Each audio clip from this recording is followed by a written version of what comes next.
Hello दोस्तों, rata classes में आपका स्वागत है। तो आज की लेटेस्ट कॉम्पिटिटिव एग्जाम और जॉब अपडेट बताऊंगा, तो इस वीडियो को शुरू से अंत तक देखना ना भूले। तो क्या है, दारोगा भर्ती परीक्षा कल पटना में 57 केंद्र। तो बिहार पुलिस में दारोगा और सार्जेंट के 2213 पदों पर भर्ती के लिए 26 दिसंबर को प्रारंभिक परीक्षा होगी। इसमें करीब 6,85,000 परीक्षार्थी शामिल होंगे।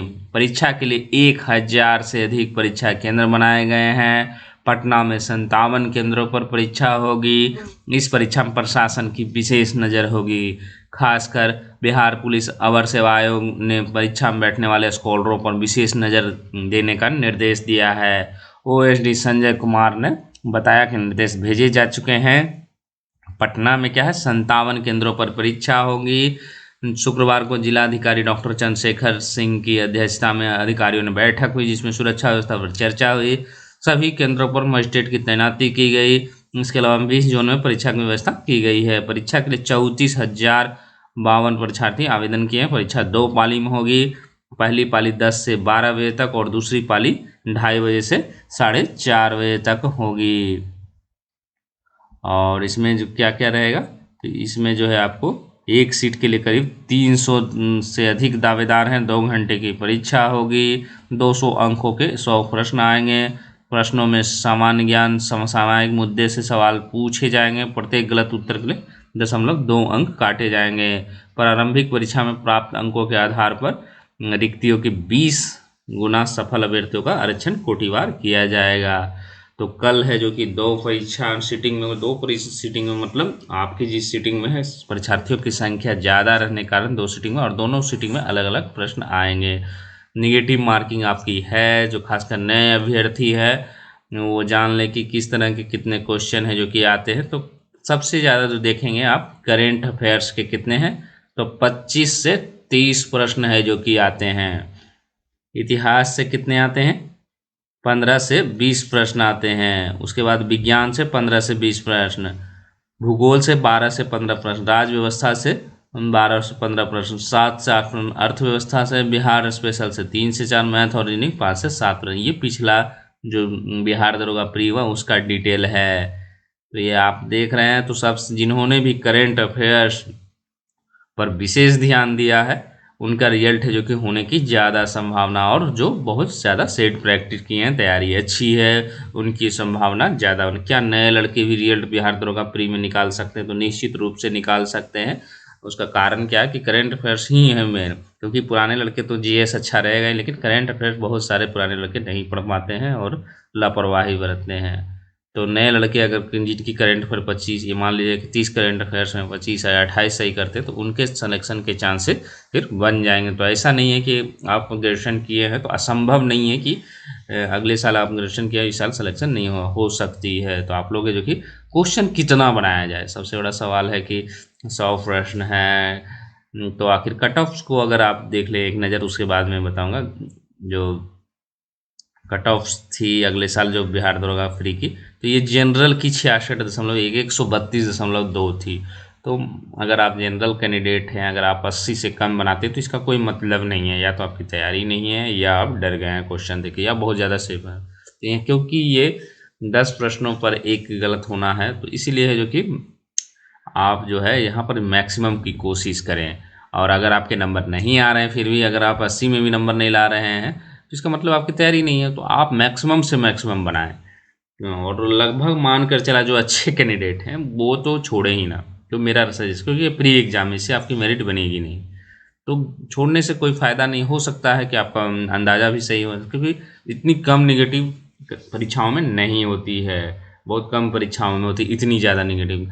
तो जो अच्छे कैंडिडेट हैं वो तो बिल्कुल ही ना छोड़े, क्योंकि कोई फ़ायदा तो है नहीं। आपकी अगर तैयारी रहेगी तो 170, और अगर आप छोड़ ही देते हैं तो इससे कोई बहुत बड़ा नुकसान 0.2 0.3 से रिजल्ट आपकी नहीं, क्योंकि तैयारी जब तक नहीं रहेगी। इसीलिए आप लोग अच्छे कैंडिडेट तो 100 ही मारे, और नए कैंडिडेट हैं तो कम से कम है जो कि 90 से कम ना मारे, क्योंकि अगर 90 से कम मारते तो ऐसे भी आपके चांसेस कम हो जाते हैं। इसीलिए आप लोग जो कि कम से कम 90 से 100 के बीच में ज़रूर मारे।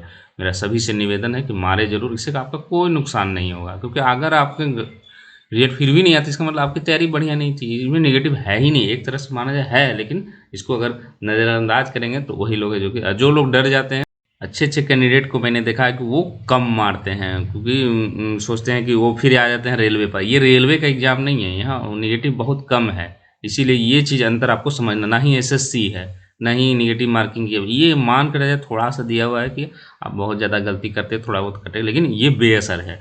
और ये अच्छे परीक्षार्थी अच्छी तरह से समझते हैं कि ये बेअसर है, इससे कोई लेना देना नहीं है, मुझे तो मारना है 100 का 100। और उन्हीं का रिजल्ट ज़्यादातर होता है। जो डर जाते हैं उनका रिजल्ट फिर कहते हैं कि मेरा मार्क्स इतना आ रहा था, फिर नहीं हुआ रिजल्ट। इसीलिए आप लोग जो कि फुल फ्लेज मारें और ये नेगेटिव का डर ही निकाल दें। और कट ऑफ आप देख रहे हैं फीमेल का है जो कि 84, तो कि क्या इतना ही जाएगा कट ऑफ? कट ऑफ बढ़ेगा, क्योंकि हर साल बढ़ा। और बढ़ने का कारण क्या है कि आपने देखा होगा 2400 जो 46 दरोगा की है उसकी नियुक्ति रोक दी गई है, और अभी तक डर बना हुआ है सारे परीक्षार्थियों में, क्या पता कौन छटेगा कौन हटेगा। तो उससे क्या होगा कि ये सारे लोग बैठेंगे और आपके कट ऑफ्स को बढ़ा देंगे, और छात्र भी तो बढ़ाएंगे ही जो बैठेंगे वो, जिनकी तैयारी हो गई है। तो ये 70 तक आपको कम से कम मानकर, ये आप फिर अगले बार जैसे 53 के आसपास गई थी या 13 अंकों की बढ़ोतरी हुई, ये मानकर चलना कि 70 ही जाएगा या 75 जाएगा, ये सब नहीं। आपको इसीलिए कहता हूँ कि ये मेंटलिटी ना रखें कि 70, मैं इस कह रहा हूँ 70 से 70 हो जाता 75 चला जाए प्री का ही। तो आप लोग अपनी फुल फ्लेज्ड मारें, आपका कम से कम क्वेश्चन तो कम ना मारें। इसीलिए मैं 90 से 100 बता रहा हूँ, उससे कम मारेंगे तो ऐसे भी आपकी संभावना खत्म हो जाती है।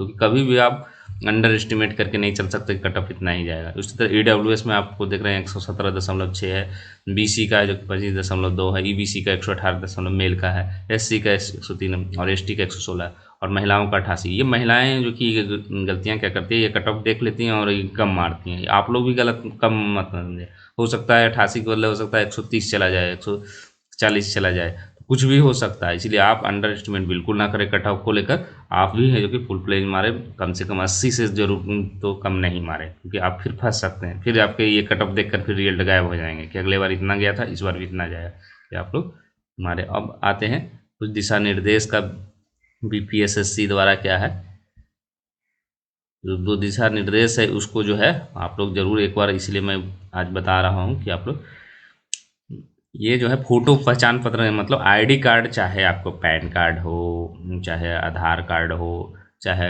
वोटर आईडी कार्ड, तो जो भी है उसको एक जरूर ले जाए। ऐसा नहीं कि ले ही ना जाए, फिर आप परेशानी। बहुत सारे छात्र क्या करते हैं, भूल जाते हैं। ये तो गलत बात है। आप इतनी बड़ी एग्जाम देने जा रहे हैं और आप दरोगा बनने जा रहे हैं और आप आईडी ही भूल गए। उसके बाद मोबाइल बिल्कुल ना ले जाएं, ले जाएं तो एक बैग जरूर ले जाएं। अगर एकदम संभव नहीं हो तो कागज़ जरूर ले लें, कम से कम बांध कर जो कि रबड़ में कहीं कहीं रखने का हो। ये सब काम कर बहुत सारे छात्र क्या करते हैं, जाते हैं सेंटर में, वहीं से कागज़ मांगते हैं और फिर हल्ला करते हैं। तो उससे अच्छा आप ये कागज़ तो कम से कम, अगर मोबाइल ले जा रहे हैं तो कागज़ मोड़ने के लायक दे दें, उसमें रोल नंबर लिख दे रख दें। उसके बाद ये जो कोविड वैक्सीनेशन जो है, एक या दो डोज जो ले चुके हैं, वैक्सीनेशन सर्टिफिकेट लेकर आएंगे। और कहाँ से बहुत सारे लोग करें कि निकल ही नहीं रहती, ये प्रिंट अगर आपसे नहीं निकल, साइबर कैफे वाला निकाल देगा। अगर नहीं तो RT-PCR रिपोर्ट जो है आपको 1 सप्ताह पूर्व है वो आप दिखा सकते हैं। कि अगर नहीं दिखाएंगे तो क्या होगा, क्योंकि ये आपको अंदर जाने से रोकने के लिए नहीं है, अगर मांगा जाएगा तो फिर आपकी परेशानी बढ़ सकती है। इसीलिए आपको है जो कि ये सब करा लें, या तो निकाल लें आप वैक्सीनेशन सर्टिफिकेट का रिपोर्ट। सैनिटाइजर ये सब ले जाएं, तो कोई देगा नहीं आपको। मास्क जरूर पहन कर जाएं। प्रवेश पत्र भी ले जाएं।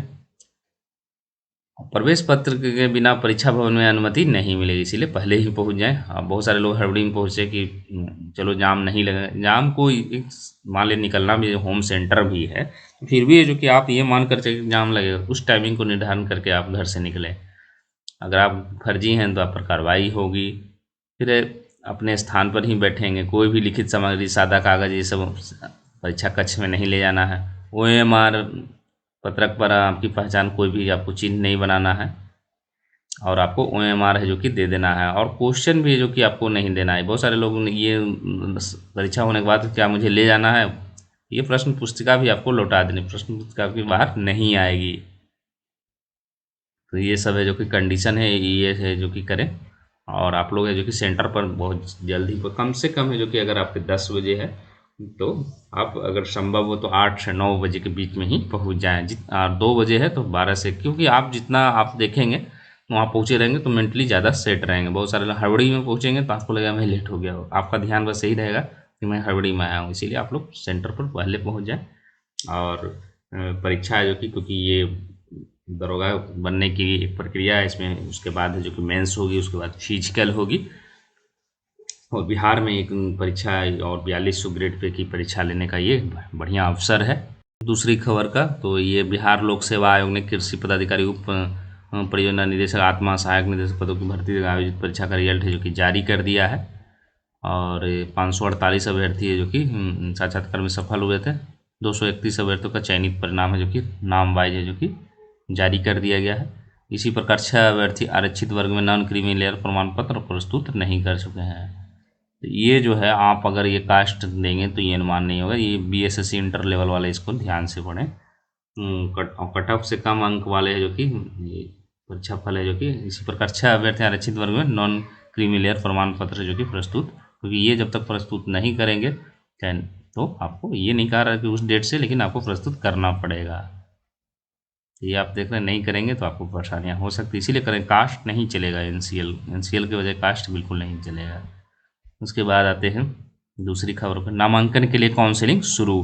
तो बिहार के ITI संस्थानों में खाली बची सीटों को शुक्रवार से ऑफलाइन काउंसलिंग की प्रक्रिया शुरू हो गई। मॉक राउंड के तहत खाली सीटों पर एडमिशन जारी है।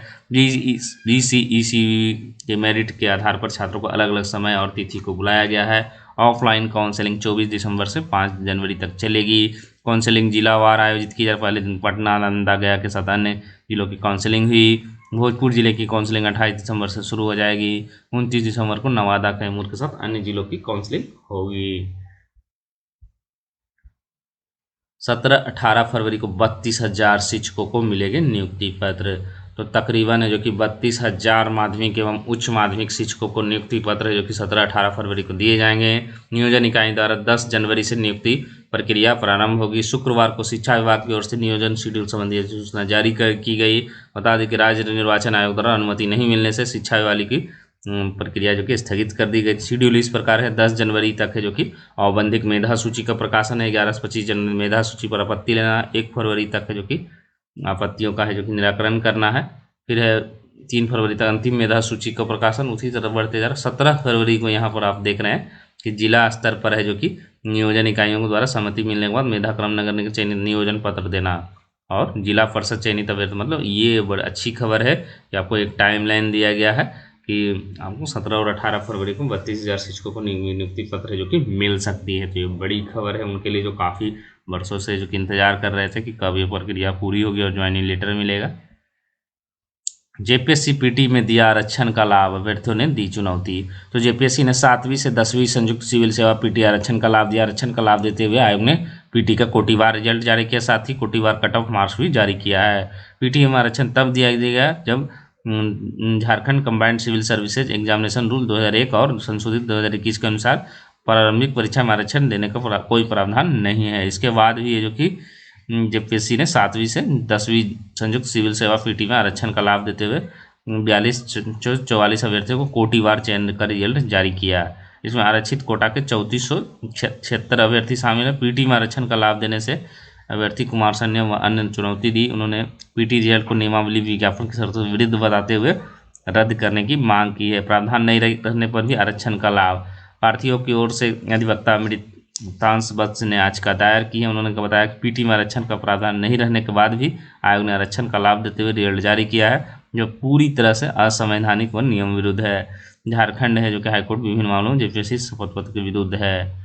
JPSC ने बताया था नहीं कोई प्रावधान। झारखंड हाईकोर्ट में प्रभु प्रकाश उरांव मामले में JPSC सचिव ने दायर किया था कि किसी भी PT का आरक्षण देने का प्रावधान नहीं है। 14 जुलाई 2021 को झारखंड में JPSC आदेश पारित किया था जिसमें कहा PT आरक्षण देने का प्रावधान नहीं है। तो ये मामला है जो कि कोर्ट में चल रहा है और PT परीक्षा को निरस्त करने की जो कि मांग की गई है। यह है JSSC CGL जो निकला है, उसमें परीक्षा शुल्क काफ़ी ज़्यादा था, 1,000 और से 100 कर दिया गया। और झारखंड राज्य SC/ST के लिए 250 रुपये के बदले 50 रुपये आयोग ने शेष शर्तें जो कि यथावत रहेगी। और सीट जो जानते हैं कि आपको इसमें प्रखंड पूर्ति पर 250 सचिवालय सहायक के जो कि 322 और सहायक पदाधिकारी के 384 पद है। और सबसे बड़ा सवाल है कि पीछे वाला जो जिनको फीस नहीं लगेगा, जो पहले भरे थे जिनको 1,000 रुपया लगा था या जो लगा था, तो क्या उनकी फीस लौटेगी? तो ये बड़ा सवाल रहेगा। और एक ही चरण में ये परीक्षा होगी। तो पारा मेडिकल पाठ्यक्रम में नामांकन के लिए काउंसलिंग झारखंड में शुरू हो गया है और शुक्रवार से अभ्यर्थियों द्वारा ऑनलाइन रजिस्ट्रेशन व चॉइस देने की प्रक्रिया जो कि यहाँ शुरू हो गई है।